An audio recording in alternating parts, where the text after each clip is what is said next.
So how many times have you been to a shop or maybe even a friend's place and you saw an amazing tool that you just had to have? Well, today, it's not a tool that you're gonna probably put into your garage, but I'm gonna introduce Bob Miller. Today he's gonna be our Blue Minion. Hi, Boo, how are you?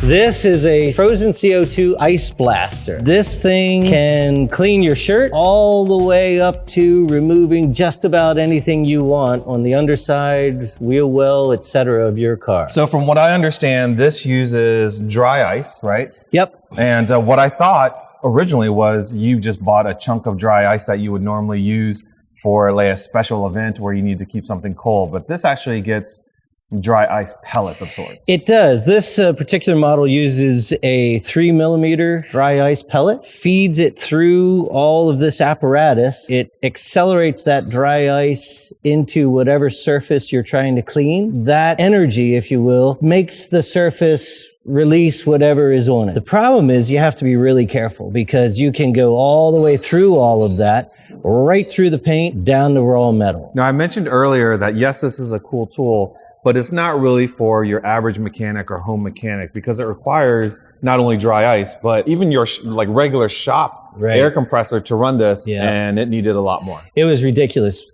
We bought this a couple years ago, and we had a huge compressor. Began to use this thing, and it went through the 10 cubic feet just like that, and we would just stand there waiting for the compressor to catch up. Don't be fooled by the size of this little machine. This isn't really the kicker. It's this monster compressor that is the real investment to making all this work. And you have to have 25 to 30 CFM at about 125 PSI, which is a ton of air. And most people don't have that at home. No, good Lord. Yeah. This isn't necessarily new technology. Like I know in cleaning stuff around the house or cleaning stuff at most shops, you have a pressure washer, let's say, that uses water as the media. Right. You've seen other cleaners that use walnut shells and why dry ice is like the big thing now? Dry ice is sort of the ideal because what it does is it's CO2, so it's frozen. Part of the freezing process helps get that dirt off, or the undercoating in this case. But if you happen to bare raw metal, all it is CO2. So the ferrous component of raw metal doesn't rust at all. So if we're water blasting or, pressure blasting, and you get under paint and you get to raw metal, boom, it rusts just like that. Wow, Nothing, no rust at all. So it's very, very safe to use, especially on older cars that are non-galvanized steel. It looks pretty simple. You see some sort of pressure gauge here. This is the ice feed. Okay. So, very minimal ice flow all the way up to full bore, as much as the machine can handle. This is what's called the hopper. So you put the dry ice in here, and then we've got monster 1/2 inch internal diameter air hose that flows as many CFM as we can get from that compressor directly into this little machine. This is the wand where you really are trying to take off something that's very stubborn. So this one, for instance, has a much broader opening here, and basically what it does is it will disperse the energy of the dry ice onto the surface. And so a much, much softer application. The unit itself, you can adjust the incoming pressure. And so I generally run it full pressure, but I'll adjust feed and then duration on the surface itself. And then does it change, the tips have different patterns of spray? Like right, pinpoint versus like a fan? Yeah, that's exactly right. Yeah, there are other tips that are much wider. There's tips that, maybe shoot one pellet at a time at super high speeds. So let's talk about why some would want to use a dry ice cleaning machine on their car. With the development of Concord level cars over the last couple of years and the appreciation of these cars, what this represents is sort of the next level up of taking an original car back to where it was original in this case in 1973. So in 1973, Porsche produced the 2-liter 914, and it never put this undercoating mess on a 914. So here we have a 914 that doesn't have any rust on it because, honestly, somebody in 1973 put a ton of undercoating on it. But now the owner doesn't use it the way maybe you would have used it back in 1973. He doesn't drive it in the winter. He doesn't drive it in rain. He wants it back to the way it came out of the factory. And this is the way to get there without disturbing the original paint. So I didn't realize that these cars came to the States bare underneath, and these are ungalvanized cars. And I guess had we not had all those, what was it, Z-Bart or whatever undercoating systems back in the day, we wouldn't have a 914. Those were all done by the dealer. Or a contractor to the dealer. Dealers or outside. I mean, you could go to your Z-Bart store and say, I want my car undercoated. And that was the thing. Yeah, it was a huge thing. And then, especially on the East Coast, they drill into the body, they undercoat inside the body, and then undercoat outside the body. Yeah. So if you find a really original car, you can still find these little black plugs that say Z-Bart. Before using dry ice to remove an undercoating, what did you use before this? You would have to use some type of liquid compound that would dissolve the tar. And that's exactly right. That sounds very laborious. It's not pretty. Lots of chemical smells. A lot of chemical and potentially, not doing a lot of good things for your paint. Oh, right, because the chemical had to be strong enough to break down the tar. Yeah. Possibly would mess up the paint. Yeah. Make a mess. Yeah. For the... Oh, this makes a mess too. Oh, yeah. That's why you're in the Minion suit here. Yes. By the way, I did not want to be on this.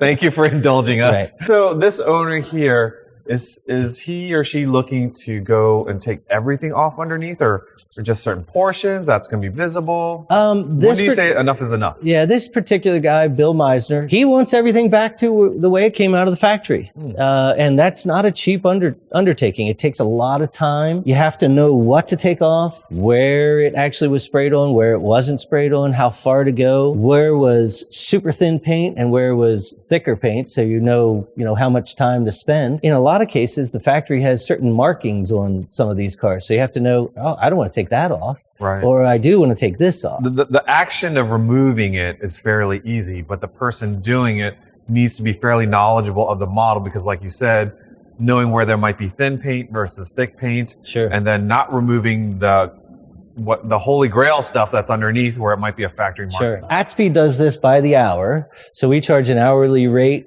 plus the material, and 500 pounds of material is about $500. You could get a whole car done in a couple hours if it's a newer car, because all it is dirty with some Cosmoline and you're taking that right off, to days upon days to try to remove undercoating from 1973. This takes all that off.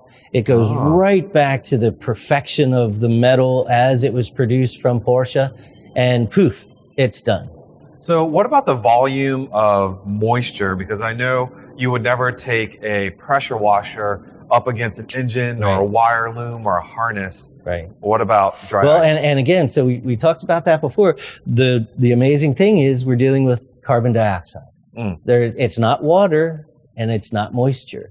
So it's doing everything completely safe without water. I really do wish I could have one of these in my garage, but you're saying it's not practical. No. I mean, so this thing will be $7,000 to $10,000, but then the compressor to make this thing run will be $12,000 to $20,000. I'd have to clean a lot of cars to make my money back on that. So I'll leave it to the professionals.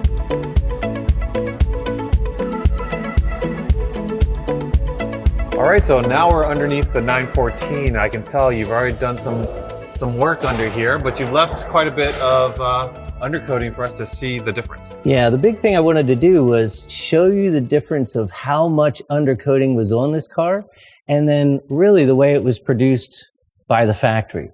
So this whole section here was completely black. This whole section completely black as well, filled with undercoating. This machine, as you can tell, it can take off the level sections up into the engine bay, all the pickup points for suspension, et cetera, et cetera. But you have to be super careful because there's no paint here and you can burn right through. and very thick paint here. So much more resilient. So I didn't see the before, but I assume back in the 70s when they sprayed the undercoating, they just kind of went all over the place. So the dry ice machine can handle like these delicate rubber pieces? Yes, yeah. All this was literally caked with undercoating. Even the cable itself had undercoating on it. And so the machine can deal with both metal, rubber, braided metal, coated rubber here, electrical wires, you name it. But again, it's sort of the ability of the user to know what to do, how much, how fast, how much time, etc. Okay, so I've noticed you've also done a section of the wheel well here. Look at the beautiful color. I didn't realize paint in the wheel well section of a 914 is just as beautiful. It is, yeah. It's 911s of the day, 914s, etc. Porsche painted all of these wheel wells, but in this case, the undercoating has protected it, put it in a little bubble for 50 years. So this is all original paint. The whole car is original, by the way. All original, untouched paint that hasn't seen the light of day for 50 years. And because of that undercoating, there's not a single chip mark in this original paint. Nothing. That's amazing. Yeah, it's incredible. And I can see what you were saying. If you had to do this with some sort of solvent, it would be so laborious. It doesn't even want to peel away when you chip it. But the ice machine will just... It takes it right away. I can see how this can dangerously get out of control in terms of I clean this, now I got to keep going. Right. And it's very addicting. Even as the operator, very rewarding because you see stuff that appears from 50 years ago. We make fun of your minion suit, but that's absolutely necessary because I'm assuming this splatters and gets everywhere. It does. It splatters everywhere. And then all this is capturing dirt over 50 years. And so the dirt's got to go somewhere. And it's mostly on me. Are you wearing gloves? Yes. You have to be careful. Yeah. Okay. And eye protection? Yes. Yeah, very cold because the whole unit gets incredibly cold.